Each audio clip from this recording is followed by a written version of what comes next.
The next description of what happens to us in bhakti is na means not, dveshti. Dveshti means hatred. When we experience this divine love for that highest self, which dwells in all beings, where can we have egoic preferences? Sure, we would prefer to spend time with honest people, kind people, illumined people, even radiant people. But our judgments for those who are unfortunate or ignorant, who even attack us, we might separate ourselves from them while to be safe, as I teach in my book, Roar Like a Goddess, but we would not hate them. We would not allow that hate to curdle our heart and sour our perception. We would have a prayer for them because we don't understand what traumas, what ignorance, and what darkness they have embodied up till now. And we are pretty clear that they don't have the knowledge, the guru, the satsang, the guidance that we've received.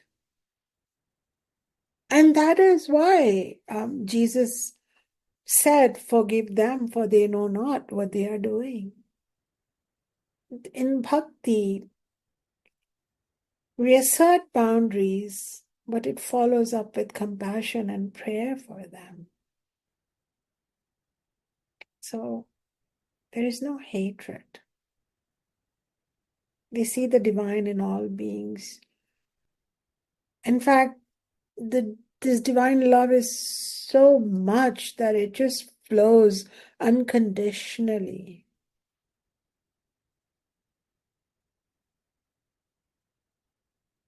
And then an interesting one comes up because the New Age explanation of bhakti is like some kind of like you're high on speed or mushroom or something, and you're in some state of transcendental euphoria.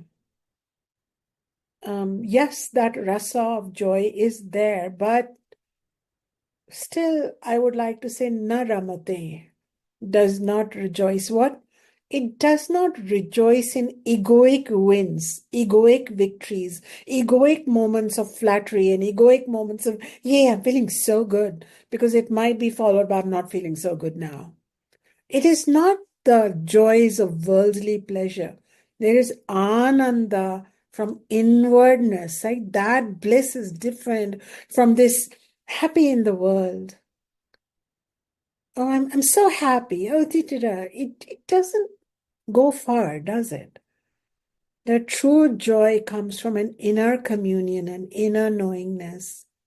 And it's an unshakable bliss. This bliss cannot even be reduced much. Cannot be. So that is interesting, naramate. Because people who get very happy when good things happen for them become equally sorrowful when those things don't repeat themselves or are taken away. So when we say naramate, it's from that place. It's not like the bhakta is morose and unhappy and dejected and depressed and stern and forbidding and pathetic. No, they're rather pleased. But that happiness, that bliss is coming from this knowledge that all three things. In duality, I'm being looked after by a distant Ishvara. In qualified non-duality, I am just an aspect of Ishvara, so I have all those hidden powers within me, and I'm in the process of discovery, like I teach in Navratri, the goddess festival. And then the non-dual, when I meditate, Ishvara shall wake up. Ishvara is always there. My ego shall wake up, to recognition of its Ishvarahood. I will change. My personality will change. My values will change. My impact on earth and all beings will change. It's amazing that all this can happen.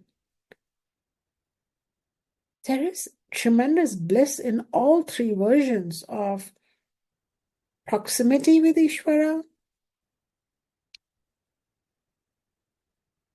essential sharing with Ishvara, or oneness with Ishvara. That's a different kind of bliss. And finally, na utsaha bhavati. Utsaha means zealousness, enthusiasm for what? For a lot of worldly actions. What's worldly actions? We all have to do worldly actions. Even communicating this knowledge using Zoom and technology and a website and connecting with you is actions. But is there a restlessness, a desperation, a control, um, an ambition that does not allow myself and my team to fall asleep at night? Then that's overzealousness in actions. Or is it a showing up of we want to serve? We can serve through, we want to connect and serve and have some fun.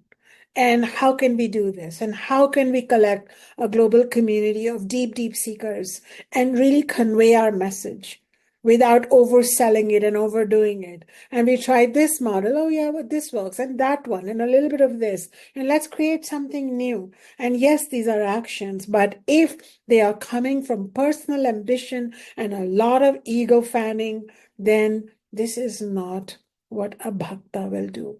The bhakta will walk away from something, they might walk into something which requires overzealousness and then say, maybe let's fine tune this, let's sort this out, let's turn down the dial a bit. Let me surrender to the flow. Let me see what's happening. Let me throw everything up in there and see what comes down and what floats away. Let me see. And I tend to do that. I tend to toss things in my life and then I see what sticks. And what sticks is meant to be with me by Ishvara's design. So there is no hoarding. I've had thousands of students by now, but the ones who walk closest to me are the ones who choose to walk closest to me. And similarly, we have many, many relatives, but the ones who check in on me are the ones I check in on more regularly. It's just, let it be natural.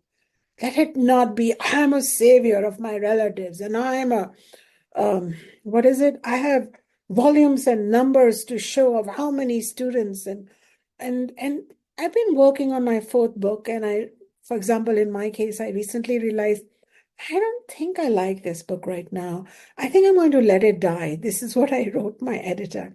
I said, I'm going to let this book die again, and then let's see if it's reborn. And they just said, oh, Shunya, that's so beautiful to hear that you can do this. Yeah, because what's the stress to achieve and make and happen and become if it takes away the light of the divine from you and snuffs out the joy of having this avatar where you can self-realize, where you can God realize? What is the point?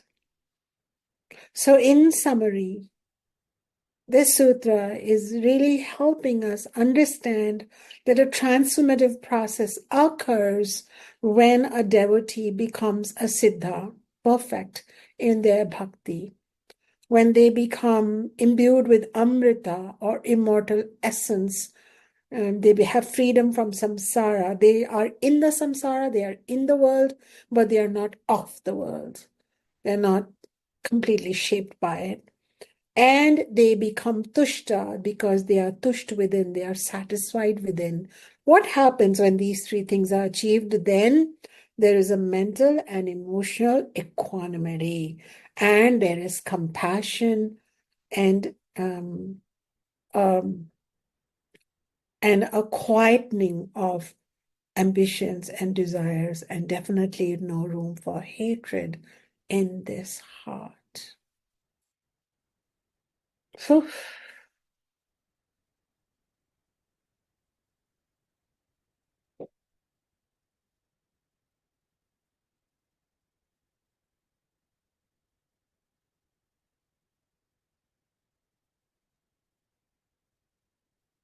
Now, the final verse that I want to present to you, verse 6.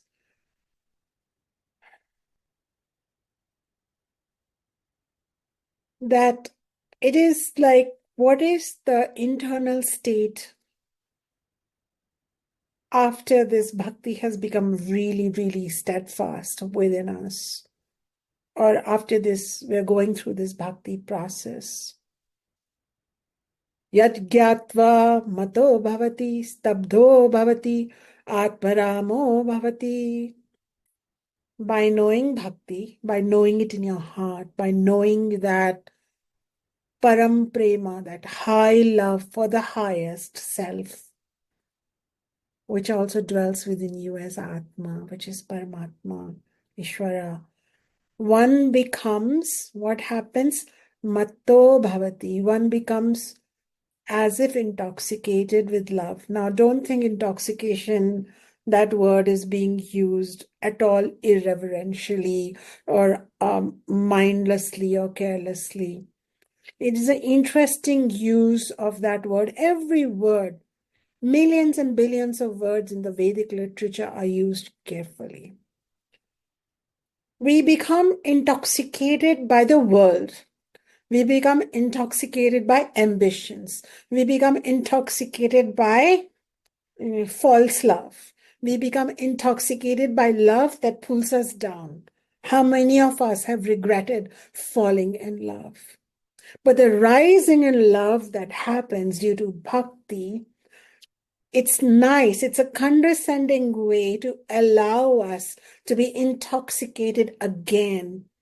But this time, it helps us rise, ascend, grow in bliss, in peace, in inner authority, in spiritual sovereignty. So this is the good intoxication.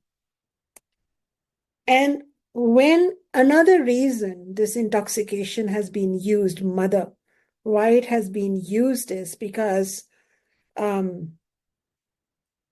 sometimes to other people, you may feel like when you don't follow the rules of society, when you're not running after the latest car, the biggest house, the brand name, I guess, clothes or jewelry and watches, and the latest phone, and the way the world is right now.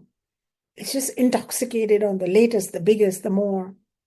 And when you're not in it, and instead you are running towards satsang, being okay in death, practicing detachment from the body, people might call you a bit mad.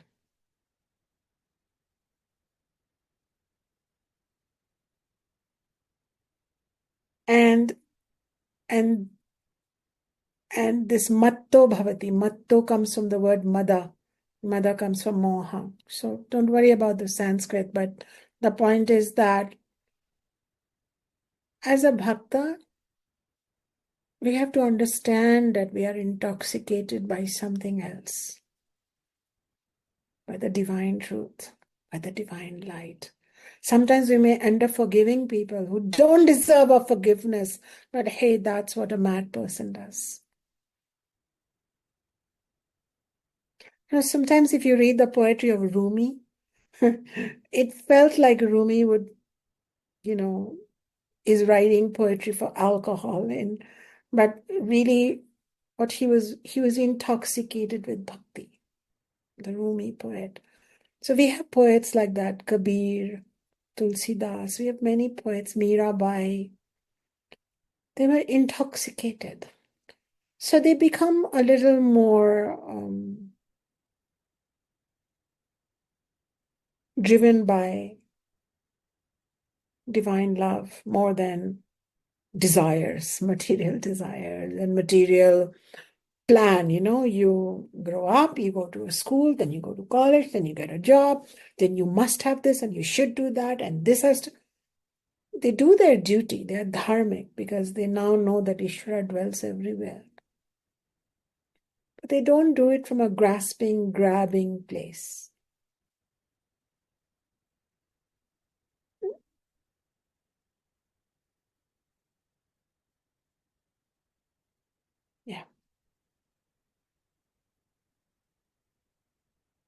So if someone calls you intoxicated because of your Vedic studies, then you should consider that a compliment. It's like Ishvara, the divine has overpowered all your other emotions. That's good. So that's one.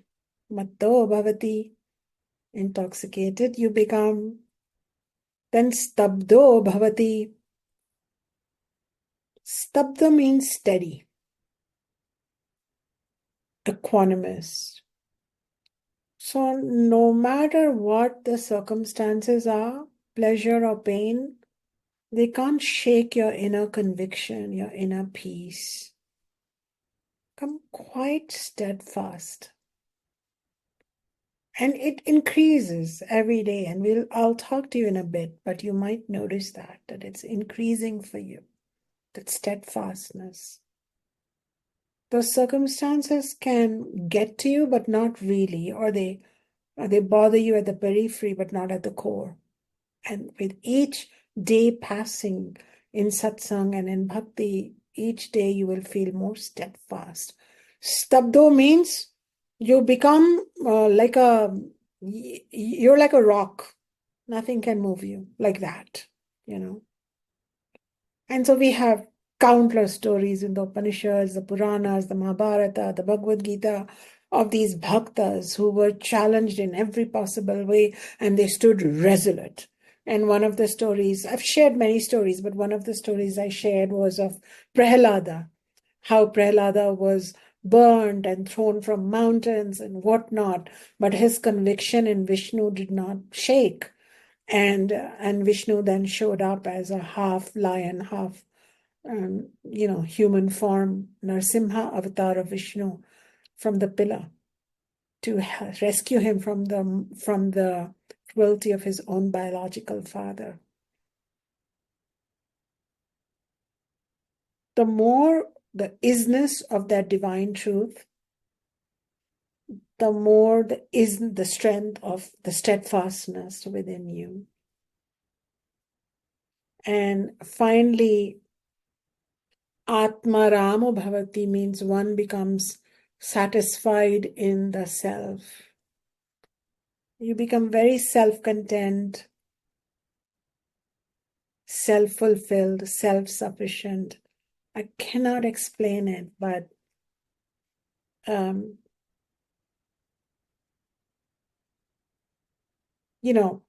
a person who is constantly seeking validation, seeking approval, needing company, needing somebody to take the first step, maybe show them the path. You carve your own path. You don't need validation, even if others are criticizing you. You discern within yourself if you're doing the right thing or the wrong thing. You make your own adjustments, and so there is some other presence, the self, which is one with the Supreme Self, that starts guiding your chariot in the world. So with this, I'm going to stop the Shastra teaching, and I'm just going to take a moment to check in with you. And I know it's above the hour. And today when I'm giving satsang, the fate of our nation is being decided because two presidential candidates are debating. But at the crucible of whatever is going on in the world, there is your inner journey to bhakti. There is your inner journey to self, because of which you've shown up and I've shown up. And Shastra puts everything in such systematic and beautiful light. So I would like to hear from you. How are you experiencing this teaching? And did it fulfill something within you? Share with me. Would somebody like to unmute and speak to me?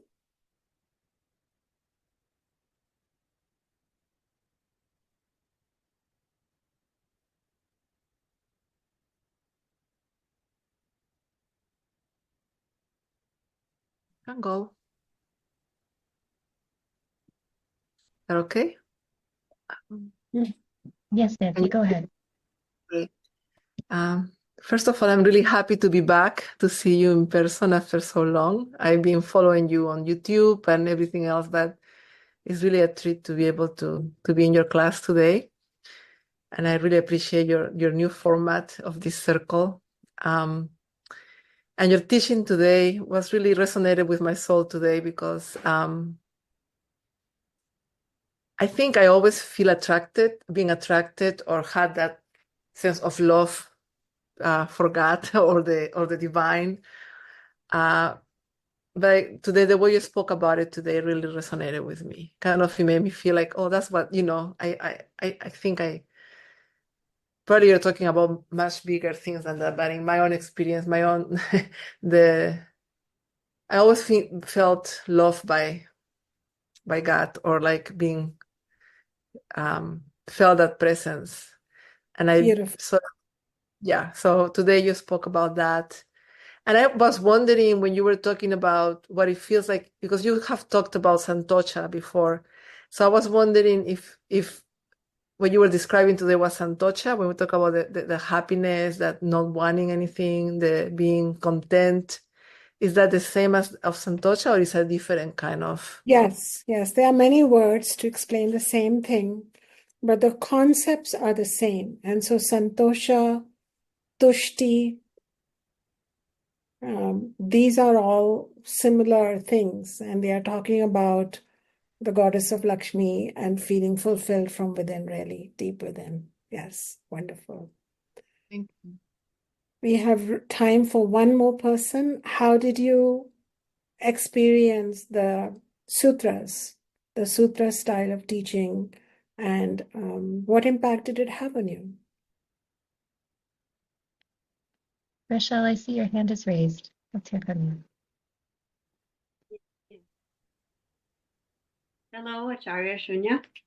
I did want to say I do love this format of the sutras because I'm not familiar with these sutras at all. So it was very interesting to hear something totally different or it approached different.